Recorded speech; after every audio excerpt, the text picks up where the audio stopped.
Welcome to the Emotional Eating Unwrapped podcast. I'm your host, Alana Kessler, an emotional eating and weight loss coach for women looking to fall in love with eating, create healthy attachments with food, and lose weight sustainably. Hello, and welcome to another episode of Emotional Eating Unwrapped. I'm your host, Alana Kessler, and today we're going to be talking about trust. And I know that's a big one for many of you. It is definitely a big one for me. And we're going to be talking about it in the context of getting our body to trust us again. What is the process of getting our body to trust us again? And I know that when I hear the word trust, whether that's trusting my body, trusting a relationship, trusting a circumstance that I'm not in control of, even trusting a circumstance I am in control of. Just that word trust carries so much weight. But at the end of the day, when we feel it, it is so freeing. There's almost nothing like it. And if you've been on countless diets, if you've gone through cycles of binging, restriction, or you've tried every quick fix approach to lose weight, like I have at some point in my life for sure, this episode today is for you, because what happens is, and you probably have already felt this in your own life, is that our bodies start to push back. And the way that they do that is they hold on to weight. That's one of the ways.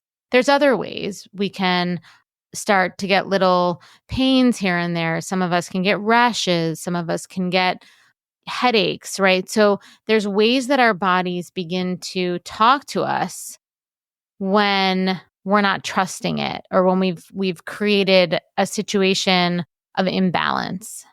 And weight is definitely one of them. And I'm so passionate about talking about this because the way that modern society has framed weight loss as as commerce, as a product, as a marketing, the way that they've done that, we can often forget that it's not something that is easily fixed, right? It's not something that you can just flip a switch and you get a solution.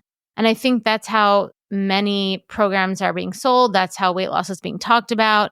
And the truth is that weight loss can be effortless, but not without the skills and the work it takes to get your body to trust itself again. And I know this firsthand. Truly, I know this firsthand because years ago I was stuck in the cycle, trying every crash diet. I was restricting myself to the point of feeling miserable. And then I would binge when I just couldn't keep it up anymore. And this cycle of restriction, preoccupation, and then binging, it was just so many years. It was just so draining. Thinking about it now, I'm just tired. I'm exhausted. And when I was in the throes of it, I thought I was in control. It felt like I was doing something. It felt like I was taking action into my own hands to get my result. I was restricting. And then, when I was binging, I would already have an idea of how I would make the binging better, or I would just dissociate from the binge altogether and figure I'll come back to it later. But, ultimately I felt like I was the one in control, but reality was that A, I wasn't in control, and B, I was just training my body to not trust itself, to not trust me, to not trust itself. And, every time I did it, every time I restricted, every time I, made a master plan, every time that I did that to myself, my body adapted. It adapted in a lot of ways so that I could survive. And today we're going to talk about how we can reprogram potentially the ways that our body have adapted in ways that aren't serving us anymore, are not making us happy, are not working for us, and how we can learn to rebuild and start to rebuild that trust in our body. So we're going to talk about that today. So let's start with how crash dieting and the cycle of starving and binging impact your body's trust. So I remember the days of waking up and immediately telling myself that today is going to be different, right? Today is going to be different. Today I'm going to be good. Today I'm not going to today I'm not going to binge. And what would happen is the days that I told myself I'm not going to binge, I'm not going to do those things, I'd restrict my food all day. I'd be in a mind state of trying to prove to myself that I had control. But in the evening or at some point in the day, right? Usually it's like when I had downtime, when my body kind of got out of go, go, go mode, when I finally had a moment to almost like, regroup with myself, I just didn't know how to handle it, right? And I would feel starving. I would feel cravings. And the cravings were so strong that I would end up binging usually because I didn't know how to calibrate giving myself food without it being bad, right? Without being bad or without being a failure. And it felt like my body and my mind were in a constant tug of war. If you're listening to this, maybe you can relate to this. And what I didn't realize at the time was that my body was responding to years of mixed messages. Because at the end of the day, our bodies are super intelligent. They learn from our behaviors and they adapt to help us to survive in the world. That's all they really care about, right? Our bodies are wired for survival. They're not necessarily wired for thriving or being happy. They're wired for survival. The being happy part, the feeling good part, the feeling fulfilled part, that's the human part. That's the part that we have to do. We have to figure out how to create that for ourselves because our bodies are just going to want to survive. So when you go through periods of intense restriction, whether it's a crash diet, whether it's skipping meals, what happens is your body thinks, I need to hold on to every bit of energy because I don't know when I'll get more energy. And what happens then is that the survival mode kicks in, metabolism slows. It's a natural biological response. Your body holds on to more weight. That's the science of the weight gain. The emotional part is when we try to control ourselves in this way, we end up creating this nervous system dysregulation that we then need to soothe ourselves from, right? We're creating this chaos, emotional chaos, this pressure on ourselves, this feeling of intense pressures. Again, the only word I could really think of, that when we can't meet the pressure that we put on ourselves, it ends up creating this situation where we just end up giving it all up and binging.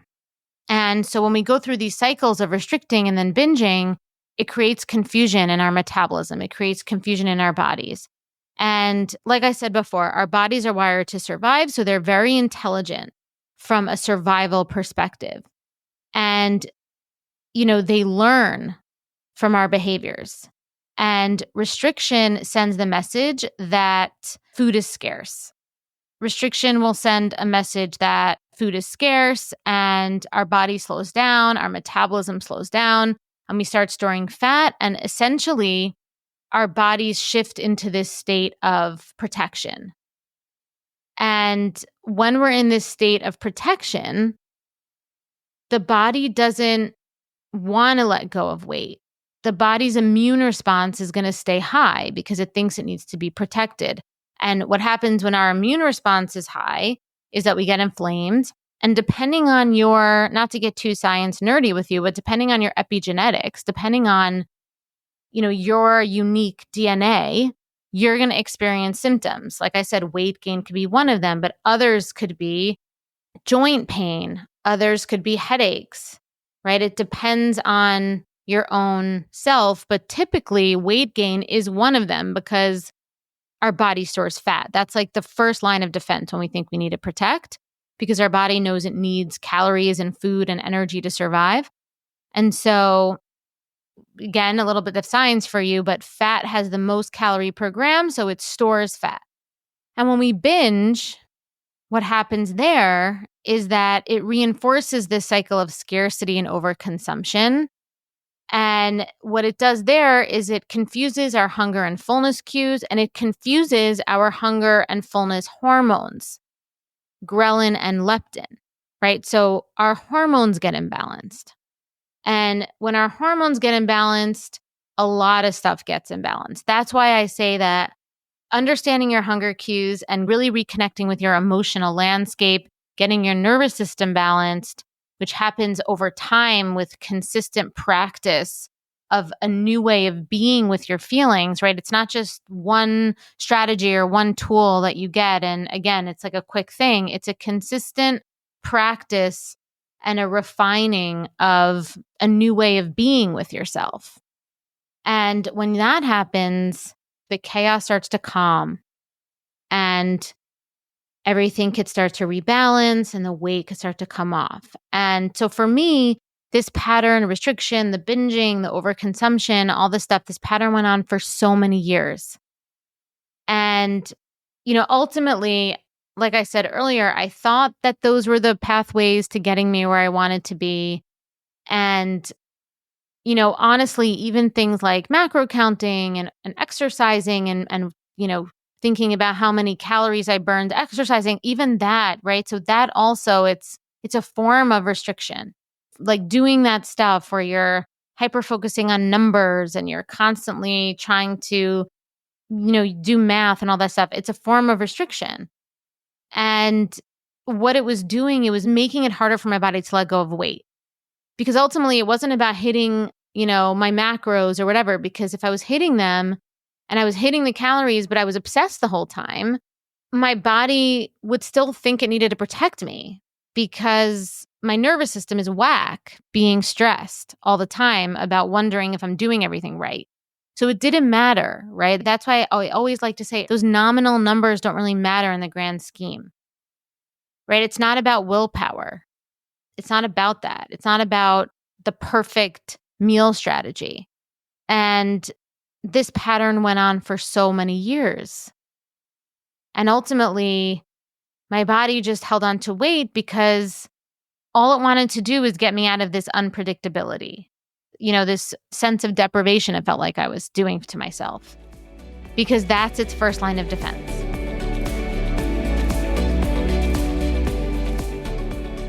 I remember what it was like to be stuck in the cycle of emotional eating. I tried every diet out there, counting, tracking, restricting, but nothing ever lasted or worked. Food controlled my life and my thoughts, and I constantly felt guilty after eating. But once I learned how to heal the emotional triggers behind my eating and trust my body, everything changed. I stopped obsessing over food, the weight came off naturally, and I found real freedom in how I ate and lived.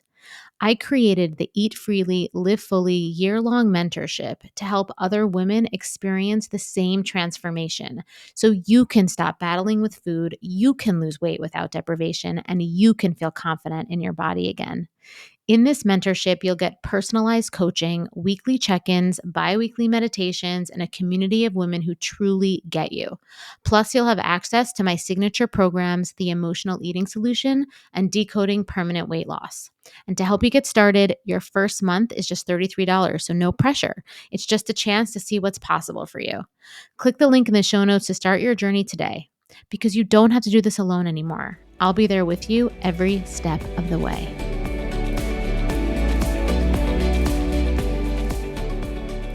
So let's go in again deeper into why the body holds on to weight after years of dieting. And I talked a little bit about the science behind it, but every time we diet, every time we do something like that, we teach our bodies to expect restriction.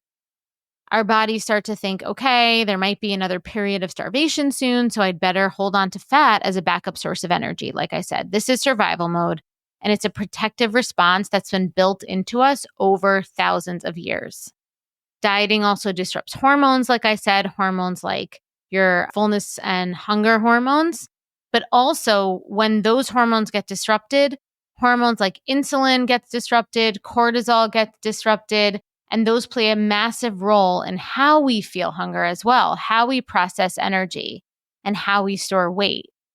So repeated dieting, repeated binging, all these things really stress our levels of cortisol, really stress our levels of insulin.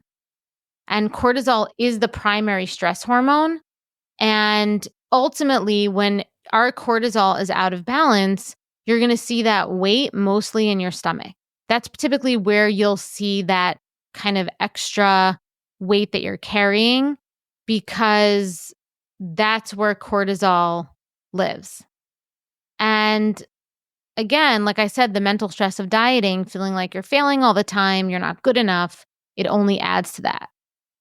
And I remember feeling this constant shame and guilt around food. I remember feeling that nagging thought that my lack of control was the reason that I couldn't reach my goals, that I couldn't lose the weight. It was just such a confusing time when I was focusing on calories, macros, food, right? Kind of all the wrong things. And the last thing I really thought at the time was that my body was emotionally dysregulated and that it was trying to protect itself. And that instead of going with that and being a partner to my body, I was fighting against it.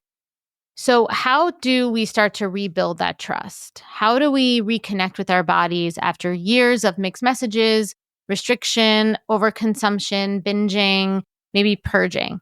How do we start to rebuild that trust? And so the first step is learning to listen.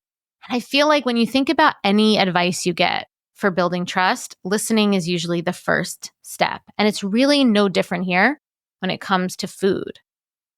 The first step is listening. You want to listen to your body's signals. Okay, listen to your body's signals. And I know that could sound vague, especially if you've spent years ignoring them. You don't even know what they feel like, or you're scared of them. Maybe you're scared of feeling hungry. Maybe you're not even sure what hungry feels like. But it's all about starting small. And that's really, really important to remember. A lot of times it's trial and error in the beginning. It's like, I think I'm hungry. Let me eat. Wait, I wasn't hungry. It's like you have to rebuild. And it's important, like I said, to start small. A big piece of advice that I like to give people is instead of rigidly eating meals, even if you aren't hungry, because it's quote unquote time to eat, or waiting until you're starving to eat, I want you to focus on becoming familiar with what true hunger really feels like and then eat then. And this might be a little bit contrarian to what other people say, where they're like, have breakfast, lunch, and dinner. It helps keep your metabolism strong. But I don't particularly agree with that. And I haven't followed that for years. And my clients don't follow that. And they have all successfully overcome emotional eating and have lost weight. Because ultimately, what you want to do is listen to your body's hunger cues. And everybody has different ones, right? Everybody typically has different times of the day that is good for them to eat. And your body is smart and it will tell you if you listen to it and if you give it the space. So that's the thing too, right? It's like sometimes there's so many reasons that we eat. And one of the reasons we eat is habit.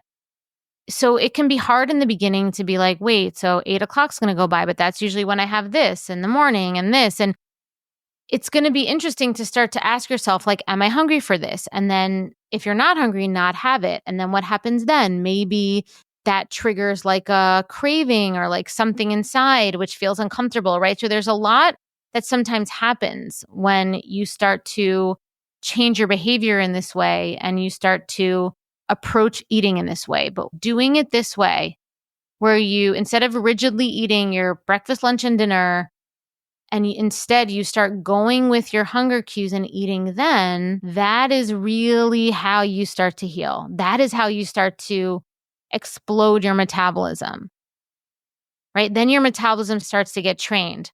Okay. And then your body starts to get trained. Like, okay, now I detox my organs.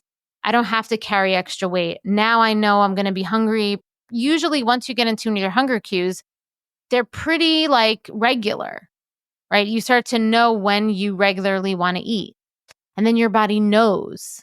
And predictability is something that the body really wants. And when the body has predictability that's unique to you, then it could start releasing weight. So consistency is a huge, huge part of that, right? Consistency is a massive part of that. And then learning how to be creative with your eating and how you choose the types of foods you choose to eat is key as well. Right? But if you start to go with your hunger cues and then you're creative with how you choose to eat your food and you're consistent with that, your metabolism is going to be fire, right? Your metabolism is going to be fire. It's not about hitting a certain macro, eating breakfast, lunch, and dinner and 2 snacks a day. It's not about that. It's about connecting to yourself, and then really just being very, very intuitive and in tune with your choices of food, right? Intuitive, in tune, and, and trusting. And the more you do it, the more trust you're going to have, the more you're going to get that verified evidence that the body feels safe because the weight's going to come off. It's just a self-fulfilling prophecy, all of it. And one of the things that helped me get to this place with eating was what I like to call attentive eating. I began to ask myself questions like, am I eating this because I'm truly hungry? Or is it a habit? Am I trying to numb an emotion? Right? You have to constantly be, in the beginning, you need to be a bit inquisitive and curious about your reasons for eating. And like I said, it took time, but by tuning into my body signals, by learning how to listen to my body, and by starting to get that feedback back from my body that the decisions I was making were right for me, I started to recognize when I was genuinely hungry. And I started to recognize when I wasn't, and I was turning to food for comfort. And then even when I did occasionally, have food for comfort or something, I didn't feel guilty about it, right? Because I made the choice. I didn't feel guilty. I didn't feel like, oh my God, what's going to happen? Because ultimately I'm the one in control for real this time. Okay. Another thing you want to think about is rebuilding the trust with your body also means letting go of the idea that you have to earn your food or restrict yourself to compensate for eating too much, right? For eating too much the meal before, for eating too much the day before. And you want to get out of that. You want to get out of that mindset of earning food, of compensating less food the next day because you ate too much, or not having this the next day, or you want to get out of that, mindset that's governed by calories or by macros in that way, right? Your body will start to know, right? And it's so easy to fall into that cycle of doing that. But when you let go of that mentality, you give your body this permission to relax. And the truth is, if you ended up eating a lot the night before and you feel full, your hunger cues won't kick in until later in the day. Like, that'll naturally happen. So you don't have to worry about controlling it so hard. And you'll notice that those days where you do maybe overeat too much, when you follow your natural hunger cues, it really makes no difference in your weight, really, in the macro of it all. It really doesn't, right? When you connect your hunger cues and you're making eating decisions from a place of trust. When we want to build trust with ourselves, we want to build trust with our bodies, we also need to address the emotional reasons behind restrictive and binge eating patterns. Okay, so for years, and you probably can relate, I was using food as a way to cope with stress, with loneliness, with frustration. And, one of the hardest parts was finding other ways to manage those feelings. The first part was even just acknowledging them to begin with, because it all felt like one glob of anxiety. But eventually, once I distilled the feelings into actual feelings, right? Not just one big blob of anxiety, I was able to name it more. I had to find other ways to manage those feelings that didn't involve food, that didn't involve micromanaging my eating or punishing my body. And like I said, it wasn't easy. There was a lot of support. There were a lot of methods and ways of support that I created for myself to give myself that space to learn how to be with myself that way. And that is so much of what I teach you in my programs, in my mentorship, and in my coaching, is how to do that.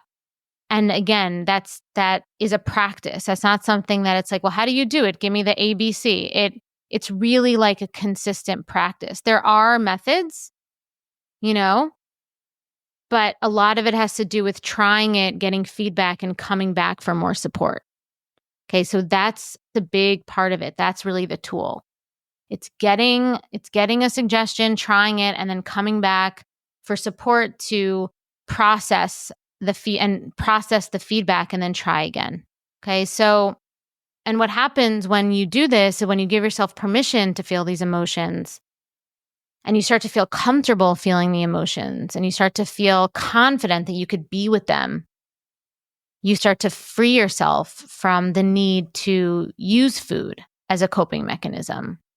So here's where I want to leave you today. I want to leave you today with this, just kind of sum up, right? Healing your relationship with your body. After years of dieting, after years of restricting or binging and purging, isn't a quick fix, right? It's a process. It's a process to rebuild trust, of learning to listen, of learning to care for your body in ways that maybe you haven't before. Most importantly, it's about consistency. It's about compassion and allowing yourself the grace to make mistakes along the way. And that's why support and feedback and continuing to go out there to try things, feel into it, process with support is so important. Because this journey isn't about, white knuckling it. The journey's not about white knuckling it, doing it on your own, just fixing yourself. It's not about being perfect. It's about really finding peace, trust, and just that inner feeling of happiness. Okay, so as always, I'm wishing you a great week. And remember that whatever you are working towards, however you want to feel in your life, you can do it. You are worth it. And if you love this podcast, please like, subscribe, leave a review. And if you're watching on YouTube, please like and subscribe there and leave a comment, leave a question. I love going in there and answering questions there. So go ahead. And until next time, I'm Alana, and thank you for listening to Emotional Eating Unwrapped.